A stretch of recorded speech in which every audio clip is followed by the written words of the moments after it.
Hello friends, welcome to my YouTube channel Biology Study. I am Meena Chaudhary. Last video में हमने female reproductive system complete कर लिया था। आज हम गैमेटोजेनेसिस पढ़ने वाले हैं।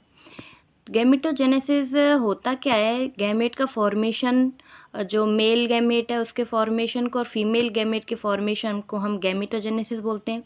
जो मेल गैमेट यानी कि जो स्पर्म है उसके फॉर्मेशन को हम बोलेंगे स्पर्मेटोजेनेसिस, और जो फीमेल की जो ओवा और एग का गैमेट का जो प्रोडक्शन होगा उस प्रोसेस को हम बोलेंगे oogenesis। तो गैमेटोजेनेसिस में टोटल जो दो प्रोसेस होती हैं, जिसमें मेल गैमेट का फॉर्मेशन और फीमेल गैमेट के फॉर्मेशन होते हैं। इसमें फर्स्ट में होता है स्पर्मेटोजेनेसिस और सेकंड में होगा oogenesis। तो हम लोग यहाँ से पढ़ते हैं पहले। The primary sex organ the testis is the male and the ovaries in the female produce gametes that is a sperm and ovum. जो मेल की प्राइमरी सेक्स ऑर्गन थी टेस्टिस, वो मेल में क्या करेगी? स्पर्म का प्रोडक्शन करेगी जो कि मेल गैमेट है। और जो प्राइमरी सेक्स ऑर्गन फीमेल्स में पाई जा रही थी जो कि ओवरी है, जो कि ओवम यानी कि एग का फॉर्मेशन करेगी। ठीक है, respectively by the process called gametogenesis. कौन सी प्रोसेस से? गैमेटोजेनेसिस से। गैमेट का फॉर्मेशन को हम गैमेटोजेनेसिस बोलते हैं। In testis, the immature male germ cell, that is spermatogonia, produce sperm by spermatogenesis that begin at puberty. ये जो स्पर्मेटोजेनेसिस है ये क्या होती है? सेमनीफेरस ट्यूब्यूल में होती है। ठीक है, तो spermatogenesis occur in seminiferous tubules and start at puberty. ये जो प्रोसेस है स्पर्मेटोजेनेसिस, ये प्यूबर्टी पे स्टार्ट हो जाती है, यानी कि स्पर्म का फॉर्मेशन प्यूबर्टी स्टेज से स्टार्ट हो जाता है, यानी कि कम से कम 12, 13, 14 की एज में स्टार्ट होता है और थ्रू आउट लाइफ यानी कि ओल्ड एज तक चलता है। लेकिन oogenesis में क्या होता है कि जो ये प्रोसेस है ये तो ओवरी में ही मतलब होगी, लेकिन जो ये स्टार्ट होती है ये एम्ब्रियोनिक स्टेज में ही स्टार्ट हो जाती है। और इसकी जो मेनोपोज है यानी कि ये जहाँ पे ख़त्म होती है, लगभग 50 ईयर्स में ये ख़त्म हो जाती है पूरी तरह से, मतलब बंद हो जाएगी। ठीक है, एग बनना बंद हो जाता है लगभग 50 ईयर्स पे। और ना आपसे ये भी पूछ सकते हैं कि स्पर्मेशन क्या होता है? स्पर्मेशन होता है स्पर्म का रिलीज होने, यानी कि the process of release of sperm from the seminiferous tubules. तो इसको हम स्पर्मेशन बोलेंगे। ठीक है, तो जो हमारी स्पर्मेटोजेनेसिस है इसमें दो स्टेप्स होते हैं। एक तो है ये स्पर्मेटोसाइटोजेनेसिस एंड सेकंड है स्पर्मियोजेनेसिस। तो जो स्पर्मेटोसाइटोजेनेसिस है उसमें क्या होता है? डिप्लॉयड जो स्पर्मेटोगोनिया है वो बनाएंगी हैप्लॉयड स्पर्मेटिड। ठीक है, और जो स्पर्मियोजेनेसिस है उसमें क्या होगा? जो हैप्लॉयड स्पर्मेटिड है उससे स्पर्म यानी कि स्पर्मेटोजोआ बनेगा। ठीक है, तो इसमें ये 3 प्रोसेस होती हैं। एक होता है इसमें मल्टीप्लिकेशन फेज होता है, सेकंड फेज ग्रोथ होता है और थर्ड जो है मैचुरेशन फेज होता है। तो फर्स्ट में जो स्पर्मेटोगोनिया है वो डिप्लॉयड है, वो माइटोसिस करके क्या होगा? दो स्पर्मेटोगोनिया बना लेगी। और जो फिर एक स्पर्मेटोगोनिया है वो क्या करेगी? प्राइमरी स्पर्मेटोसाइट बनाएगी जो कि डिप्लॉयड होती है। और जो प्राइमरी स्पर्मेटोसाइट है ये क्या करेगी? फिर से मियोसिस डिवीज़न करेगी और मियोसिस डिवीज़न से 2 सेकेंडरी स्पर्मेटोसाइट बना लेगी। यानी कि जो एक क्योंकि ये डिप्लॉयड है यानी कि 2 हैं, तो एक प्राइमरी स्पर्मेटोसाइट से क्या बनेगी?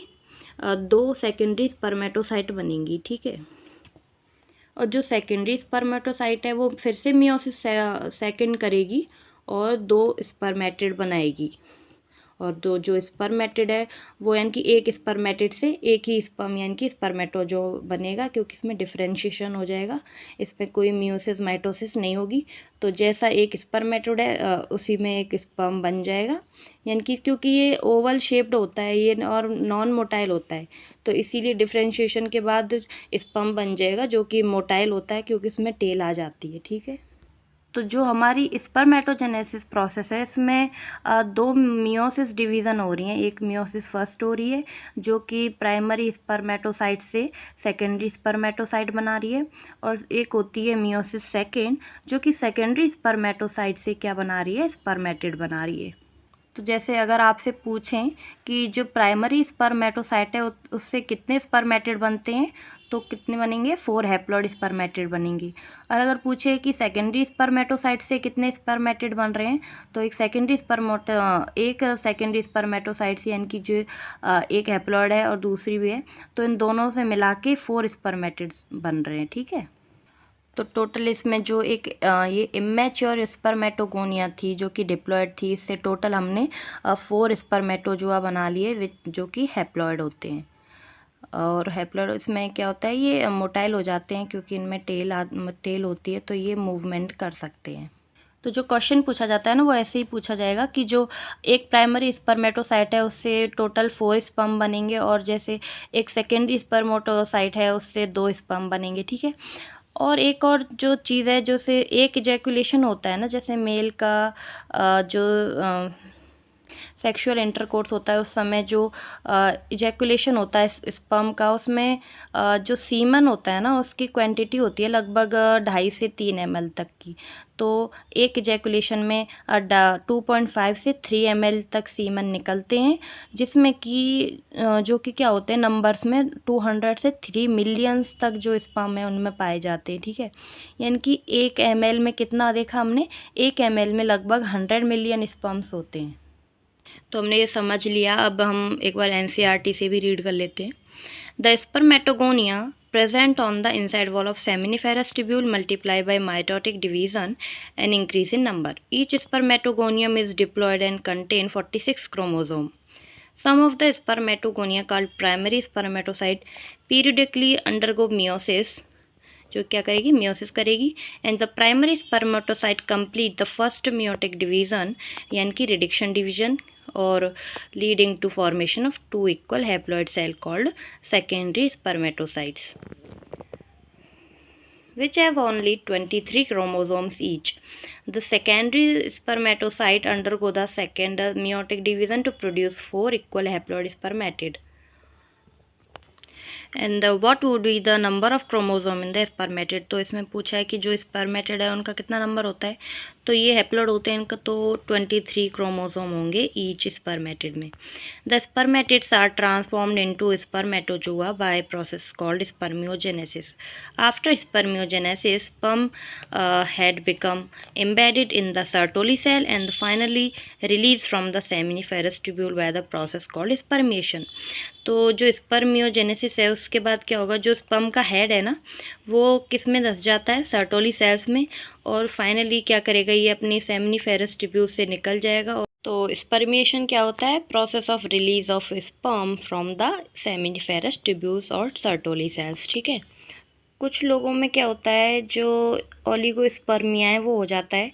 ओलिगोस्पर्मिया एक तरह की बीमारी होती है जिसमें कि जो स्पर्म का काउंट है वो कम हो जाता है, लगभग 20 मिलियन से भी कम हो जाएगा ये, तो इसी को हम ओलिगोस्पर्मिया बोलते हैं। ठीक है, यानी कि डेफिशिएंसी ऑफ स्पर्म या low sperm count. The spermatogenesis start at the age of puberty due to significant increase in the secretion of gonadotropin releasing hormone. ये जो GnRH हार्मोन है इसका क्या होगा, सिक्रेशन बढ़ जाएगा, जिसकी वजह से जो प्यूबर्टी एज में ही स्पर्मेटोजेनेसिस स्टार्ट हो जाएगी। ठीक है, जो GnRH हार्मोन है ये एक हाइपोथैलेमिक हार्मोन है जो कि एंटीरियर पिट्यूटरी पे एक्ट करता है और उसको बोलता है कि जो 2 हार्मोन्स हैं, कौन से LH और FSH, वो रिलीज़ करो। तो जो एंटीरियर पिट्यूटरी है वो क्या करेगी, इन दोनों हार्मोन्स को रिलीज़ करेगी। तो यहाँ से पहले पढ़ते हैं। If you recall, it is a hypothalamic hormone. It increases the level of GnRH, then act at the anterior pituitary gland and stimulate the secretion of 2 gonadotropin hormones, that is a luteinizing hormone and follicle stimulating hormone. LH act on the Leydig cells and stimulate synthesis and secretion of androgen. जो LH hormone है ये क्या करेगा, Leydig cells को बोलेगा कि क्या करो, एंड्रोजन जो टेस्टोस्टेरोन हार्मोन है उसको रिलीज़ करो। तो जो लेडिक सेल है वो टेस्टोस्टेरोन हार्मोन को रिलीज़ करेगी, जो कि क्या करेगा, स्पर्मेटोजेनेसिस प्रोसेस को स्टार्ट करेगा। एंड जो FSH हार्मोन है ये सर्टोली सेल्स को एक्ट करके उनको स्टिमुलेट करने के लिए बोलेगा कुछ फैक्टर जो कि स्पर्मियोजेनेसिस में हेल्प करेंगे। ठीक है, let us examine the structure of sperm. तो अब हम जो स्पर्म है इसका स्ट्रक्चर पढ़ते हैं। ये एक माइक्रोस्कोपिक स्ट्रक्चर है जो कि 4 पार्ट्स में डिवाइडेड है। दैट इज़ अ नेक, सबसे ऊपर है हेड, उसके बाद नेक, थर्ड है मिडिल पीस एंड फोर्थ है टेल। तो जो हेड पार्ट है ना, इसमें जो बाहर की साइड पे प्लाज्मा मेम्ब्रेन है जो कि होल बॉडी को कवर करती है। उसके जो एंटीरियर पार्ट है जो कि कैप लाइक स्ट्रक्चर है उसको हम एक्रोसोम बोलते हैं। जो एक्रोसोम है ये गोल्गी बॉडी का बना होता है जो कि हाइड्रोलाइटिक एंजाइम्स में पाई जाएंगी। वो क्या करेगी, जो एग मेम्ब्रेन है ना उसको डिज़ोल्व कर देंगी, डाइजेस्ट कर देंगी, जिससे कि जो फ्यूज़न है मेल एंड फीमेल गैमेट का वो ईजीली हो सके। ठीक है, उसके फिर नीचे आता है ये नेक पार्ट। नेक पर इसमें जो न्यूक्लियस है ना वो पाया जाता है जो कि हैप्लॉइड होता है। ठीक है, इसमें नेक पार्ट के बाद है मिडिल पीस। मिडिल पीस को हम लोग बोलते हैं पावर हाउस ऑफ स्पर्म, क्योंकि इसमें बहुत सारे माइटोकॉन्ड्रिया पाए जाते हैं। और जो माइटोकॉन्ड्रिया वो पता ही है एनर्जी देता है, एनर्जी बनाता है, तो इसीलिए इसको हम पावर हाउस बोलते हैं। उसके बाद जो टेल है ये क्या करती है, जो मूवमेंट है स्पर्म की उसमें हेल्प करती है। तो एक बार यहाँ से रीड कर लेते हैं हम। The acrosome is fitted with the enzyme that is a hydrolytic enzyme that help in the fertilization of the ovum. And the middle piece possesses numerous mitochondria which produce energy for the movement of tail and facilitate sperm motility, essential for fertilization. ठीक है, and the human male ejaculate about 200 to 300 million sperm during a coitus of which the normal fertility, ठीक है, at least 60% जो sperm है उनमें normal shape को size के होते हैं और कम से कम जो 40% हैं वो क्या होते हैं, उनमें मोटिलिटी नहीं पाई जाती। तो जो ये नेक पार्ट है ना स्पर्म का, इसमें यहाँ पे 2 स्ट्रक्चर पाए जाते हैं, जो कि ये जो ऊपर वाला होता है उसको हम प्रॉक्सिमल सेंट्रियोल बोलते हैं और ये नीचे वाला है इसको हम डिस्टल सेंट्रियोल बोलते हैं। जो ये प्रॉक्सिमल सेंट्रियोल है ना ये क्या करता है, फर्स्ट क्लीवेज में हेल्प करता है, यानी कि जब क्लीवेज डिवीज़न स्टार्ट होती है ना फर्टिलाइज एग में, उसको ये स्टार्ट करेगा। लेकिन जो ये सेकंड पार्ट था नीचे वाला डिस्टल सेंट्रियोल, ये क्या करेगा, जो एक्सियल फिलामेंट है उसके फॉर्मेशन के लिए रिस्पॉन्सिबल होता है। एक्सियल फिलामेंट होती है जो टेल पार्ट में, ये अंदर वाली जो होती है ना इसको एक्सियल फिलामेंट बोलते हैं। ठीक है, तो ये जो डिस्टल सेंट्रियोल वो इसमें हेल्प करेगा एक्सियल फिलामेंट की फॉर्मेशन में। तो जो एक स्पर्म होता है इसमें ना कम से कम 25-30 जो माइटोकॉन्ड्रिया हैं उनका नंबर पाया जाएगा। ठीक है, बहुत सारे जो माइटोकॉन्ड्रिया हैं वो पाए जाएंगे जो कि एनर्जी का सोर्स होते हैं और स्पर्म को एनर्जी प्रोवाइड करते हैं उनकी मूवमेंट के लिए, फर्टिलाइजेशन के लिए। Sperm released from the seminiferous duct, secretion of epididymis was different seminal vesicles, prostate and essential for the maturation and motility of sperm.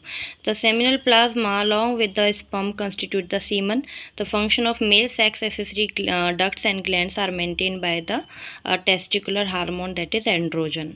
तो जो स्पर्मेटोजेनेसिस प्रोसेस होती है, जो स्पर्म होता है, इसमें क्या होता है, 2 हार्मोनल कंट्रोल होता है, क्योंकि इसमें 2 हार्मोन्स पाए जाते हैं जो कि ल्यूटिनाइजिंग हार्मोन है एंड सेकंड FSH हार्मोन है। जो ल्यूटिनाइजिंग हार्मोन है वो हमने बताया था, जो लेडिक सेल्स है वो क्या करेगी, एंड्रोजन रिलीज़ करेगी और इससे क्या होगा, जो सर्टोली सेल्स है वहाँ पे स्पर्मेटोजेनेसिस स्टार्ट हो जाएगी और स्पर्म का फॉर्मेशन हो जाता है स्टार्ट। लेकिन जो नेगेटिव फीडबैक मिलेगा, क्योंकि जब इनका रिलीज़ ज़्यादा हो जाएगा तो ये जो FSH हार्मोन है ये क्या करेंगे, इसको इनहिबिट कर देंगे, यानी कि स्पर्मेटोजेनेसिस को रोक देंगे और फिर इनका नंबर जो है नॉर्मल हो जाता है। तो इसी तरह इनका हार्मोनल कंट्रोल होता है, इनकी पॉजिटिव नेगेटिव फीडबैक से ये क्या करते हैं, दोनों हार्मोन क्या करेंगे, एक दूसरे को रिलीज़ करेंगे और इनहिबिट करेंगे। ठीक है, तो यहाँ पे हमारी जो गैमेटोजेनेसिस, मेल गैमेटोजेनेसिस है वो कंप्लीट होता है। अब हम पढ़ते हैं फीमेल गैमेटोजेनेसिस यानी कि oogenesis. And the process of formation of mature female gamete is called oogenesis, which is a markedly different from spermatogenesis. जो mature female gamete के formation की process होती है उसको हम oogenesis बोलते हैं, जो कि spermatogenesis से थोड़ा different है। oogenesis is initiated during the embryonic development stage when a couple of million gametes mother cell यानी कि oogonia formed within each fetal ovary. तो इसमें क्या है, जो oogonia है ना वो एम्ब्रियोनिक स्टेज में ही बन जाते हैं, जो कि अगर चाइल्ड का बर्थ हो जाता है ना तो ये जो oogonia है वो बनना बंद हो जाते हैं और फिर ये नहीं बनते। तो इसमें हमने जो oogonia है वो हमारी एम्ब्रियोनिक स्टेज में ही बना ली है। तो ये है हमारी oogenesis प्रोसेस। इसमें क्या होता है, जो oogonia थे, मैच्योर ईगोनिया जो कि फीटल लाइफ में बनते हैं, इसमें माइटोसिस डिवीज़न होती है और oogonia बना लेते हैं। तो जो 2n यानी कि भी डिप्लॉयड होते हैं, डिप्लॉयड जो oogonia है वो प्राइमरी oocyte बनाते हैं जो कि डिप्लॉयड ही होती है। जो प्राइमरी oocyte है ना वो एम्ब्रियोनिक स्टेज में बन जाती है, लेकिन बर्थ के बाद वो नहीं बनती है। जो भी बननी होती है वो मतलब एम्ब्रियो स्टेज में फीटल लाइफ में ही बन के तैयार हो जाती है। उसके बाद होती है मियोसिस, लेकिन जो ये मियोसिस है ये रुक जाती है और जब बर्थ होता है चाइल्ड का, उसके बाद चाइल्ड स्टेज आ जाती है और फिर जब प्यूबर्टी आती है ना तब ये मियोसिस कंप्लीट होती है। तो ये जो मियोसिस है ये अरेस्ट हो जाएगी प्रोफेज फर्स्ट में ही, कब तक, प्यूबर्टी तक, ठीक है।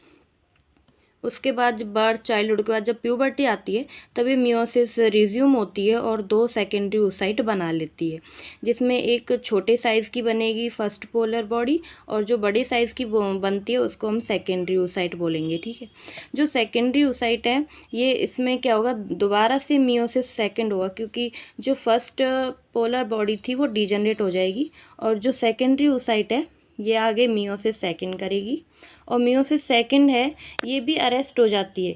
कब तक, फर्टिलाइजेशन तक। जब फर्टिलाइजेशन होता है ना तब तक ये नहीं होती, और जैसे ही ओव्यूलेशन होता है और जब एग निकलता है ना तब ये मियोसिस सेकेंड होती है और वो बनाती है first polar body and second जो ओवम है वो बना लेती है, जो कि ओव्यूलेशन के बाद रिलीज़ होता है, ठीक है। तो इसमें ये था, जो सेकेंडरी oocyte है वो मियोसिस सेकेंड करती है, लेकिन वो अरेस्ट हो जाती है मेटाफेज सेकेंड में फर्टिलाइजेशन तक। जैसे ही फर्टिलाइजेशन के लिए क्या, जैसे ओव्यूलेशन होता है तो जो सेकेंडरी oocyte है वो फैलोपियन ट्यूब में क्या करते हैं, फैलोपियन ट्यूब में रिच होता है। उसके बाद 2 एग बनेंगे, एक बनेगा छोटा जो कि सेकेंड पोलर बॉडी है वो बनेगा, सेकेंड जो ओवम बनेगा।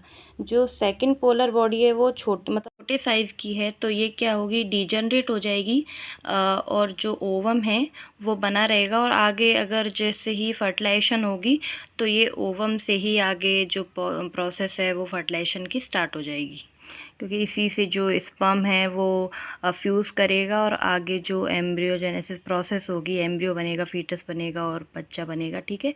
लेकिन जो अगर ओव्यूलेशन के बाद जैसे ही फर्टिलाइजेशन नहीं हो पाती है तो क्या होगा, जो ये सेकेंडरी oocyte है ये डिजनरेट हो जाएगी और जो मेंस्ट्रुएशन फ्लो होगा उसके साथ ही क्या होगी, रिमूव हो जाएगी, ठीक है।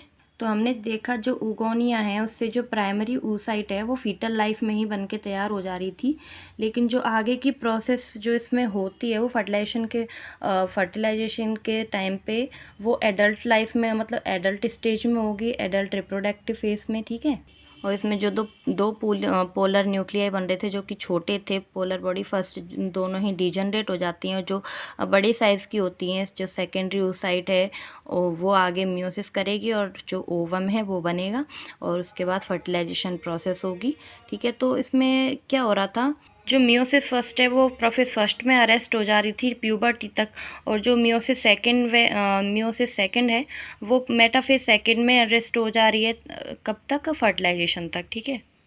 तो ये प्रोसेस कंप्लीट होती है बाद में, जब प्यूबर्टी आती है तो मियोसिस फर्स्ट कंप्लीट होती है और जो मियोसिस सेकेंड है वो कंप्लीट होगी ओव्यूलेशन के बाद जब एग बन जाएगा, ठीक है, फर्टिलाइजेशन होगी तब। अब हम NCERT से रीड कर लेते हैं।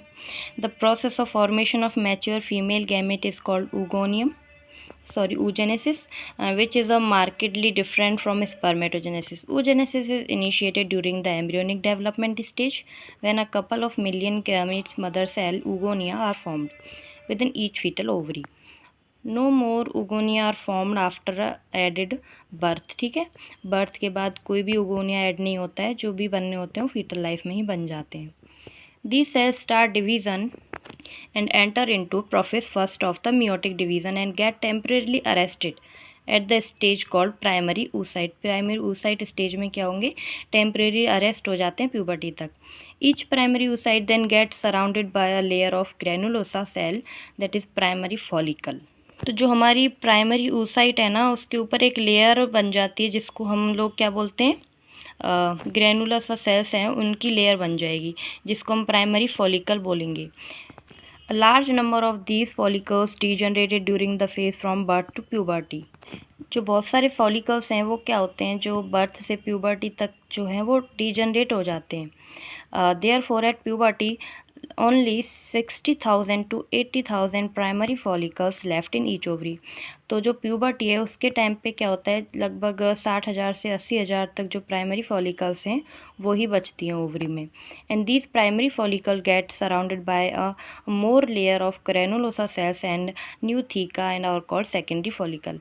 तो ये क्या करेंगे, एक न्यू थीका बना लेंगे, क्योंकि बहुत सारी और भी ज़्यादा जो ग्रेनुलोसा सेल्स हैं वो उनकी लेयर बन जाएगी प्राइमरी फॉलिकल्स के ऊपर, तो ये सेकेंडरी फॉलिकल बना लेते हैं। उसके बाद the secondary follicle soon transform into tertiary follicle. उसके बाद ही जैसे और जो सेल्स हैं वो बनती जाएंगी इनके ऊपर, तो जो सेकेंडरी फॉलिकल है वो ट्रांसफ़र हो जाएगी किसमें, टर्शियरी फॉलिकल में। While characterized by a fluid filled cavity called antrum. उसके बाद जो इनके अंदर है ना एक कैविटी बन जाएगी जिसको हम एंट्रम बोलेंगे। ये क्या है ना, टर्शियरी जो फॉलिकल है उसका स्पेशल कैरेक्टर है। कौन सी, जो एंट्रम कैविटी है ये। And the theca layer organised into an inner theca and interna and outer theca called externa. और जो थीका लेयर है ना वो भी दो पार्ट्स में ऑर्गेनाइज हो जाती है। जो बाहर की जो थीका होती है उसको हम एक्सटर्ना बोलेंगे, और जो इनर साइड होगी उसको हम इंटरना बोलेंगे।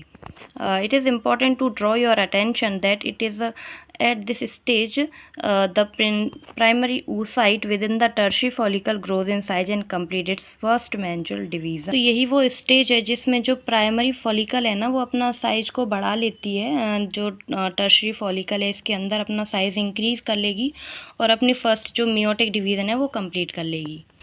It is an unequal division resulting in the formation of a large haploid secondary oocyte and a tiny first polar body। तो इसी जो मियोटिक डिवीज़न होगा इसी में क्या होगा, अनइक्वल डिवीज़न होता है जिसमें कि प्राइमरी जो पोलर बॉडी है वो बनेगी फर्स्ट और सेकेंडरी oocyte बनेंगे जो कि हैप्लॉइड है, ठीक है।